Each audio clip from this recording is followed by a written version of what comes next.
Beaucoup ont grandi dans un environnement hostile à la liberté de prendre la parole. Prenez l'école par exemple. On n'y prend pas la parole, on doit vous la donner.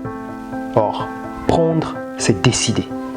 Tandis qu'attendre, c'est dépendre d'une volonté extérieure et même d'un caprice à quelques occasions. Nous sommes conditionnés pour être l'esclave d'un leader, en l'occurrence le prof, le maître. Et donc, nous grandissons avec cette attitude de dépendance qui nous empêche de prendre la parole en réunion ou en rendez-vous commercial.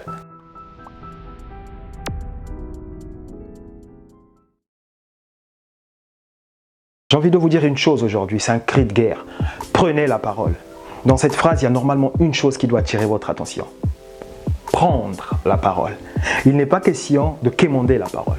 Il n'est pas question d'attendre qu'elle tombe du ciel ou que quelqu'un dans sa gentillesse infinie vous donne la parole. Vous savez, nous sommes dans un monde compétitif. Tout ce que vous faites passe par la parole. Et les interactions sociales, généralement, sont sujets en réalité à un échange de pouvoir, à une comparaison, à une compétition.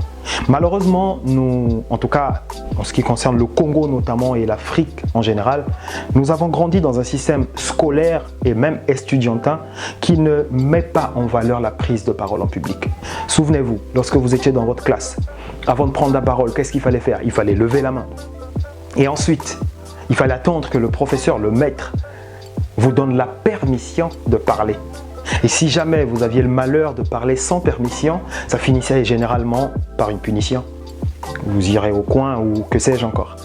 Et on a grandi avec cette mentalité-là. Quelque part, j'essaie d'extrapoler, mais c'est une forme d'esclavage. On est esclave de la permission des autres pour prendre la parole. C'est pourquoi certaines personnes, encore aujourd'hui, tout adulte qu'elles sont, ont comme un blocage lorsqu'il est question de parler en public. Que ce soit au cours d'une réunion, d'un échange commercial, d'une levée de fonds, les gens ont peur de s'exprimer en public. Non pas qu'ils peuvent pas, qu'ils en peuvent. C'est pas toujours une question de manque de confiance en soi, mais c'est principalement une question de formatage.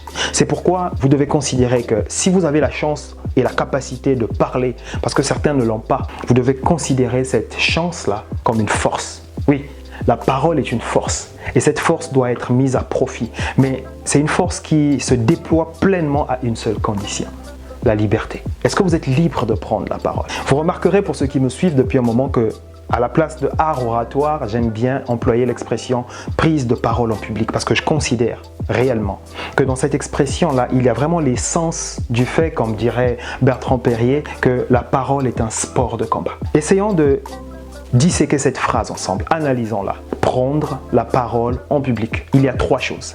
D'abord, il y a le fait de prendre la parole. Ici, nous devons donc réapprendre à prendre la parole. C'est apprendre la confiance en soi. C'est apprendre le courage. C'est apprendre à être décomplexé du regard des autres. C'est apprendre à dépasser la vie des autres. Et ensuite, il y a la parole en elle-même. La parole, c'est un art. La parole, c'est une méthode. La parole, c'est une question de persuasion. C'est une question de stratégie. J'irais même plus loin. Prendre la parole, c'est comme aller en guerre. On doit se préparer. Et je vous disais que c'est un art. D'ailleurs, c'est pourquoi on parle d'art oratoire. Et qui dit art, dit méthodologie. Qui dit art, dit pratique, exercice. Et au final, nous avons le public. Le public qui est en réalité votre objectif. Le public qui est en réalité cette cible que vous devez convaincre, que vous devez captiver, que vous devez persuader. Et tous ces éléments font que prendre la parole en public nécessite un entraînement.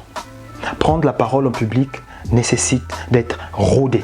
Je terminerai cette capsule en disant une chose. La nécessité, que dis-je, l'obligation de maîtriser l'art de la prise de parole en public n'est pas négociable aujourd'hui. Peu importe ce que vous faites, vous savez mieux que moi que vous avez besoin d'être rassuré quand vous prendrez la parole. Et ça s'apprend. Une chose est sûre, parler, c'est convertir. Et si parler, c'est convertir, vous devez considérer que si vous êtes armé, si vous êtes suffisamment équipé pour cet art, pour le commercial que vous êtes, votre prise de parole conduira votre prospect à passer de cet état de prospect à celui de client.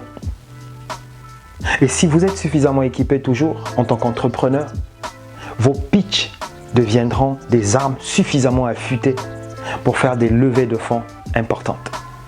Et ainsi de suite. Chacun dans son domaine, élève, étudiant, si vous avez la capacité de parler, de vous exprimer correctement, d'être convaincant, vous pouvez être sûr que vos épreuves orales auront tout leur sens. Mais au-delà de cela, au-delà de ces aspects professionnels dans la vie de tous les jours, vous avez besoin d'être performant dans vos prises de parole en public. Je me propose donc de vous accompagner dans cette démarche-là, en partageant avec vous ma petite expérience en tant que maître de cérémonie, en tant que passionné de la prise de parole en public, avec un accompagnement personnalisé selon vos besoins, selon vos difficultés. N'hésitez pas à me contacter sur les différents numéros qui s'affichent. Et rien que pour vous, je vous propose la première partie de notre toute première formation qui est gratuite. Il vous suffira d'écrire à l'adresse mail qui s'affiche tout en bas ou contactez-moi directement sur mes réseaux sociaux pour recevoir le lien de la formation. Je vous dis merci et à très bientôt.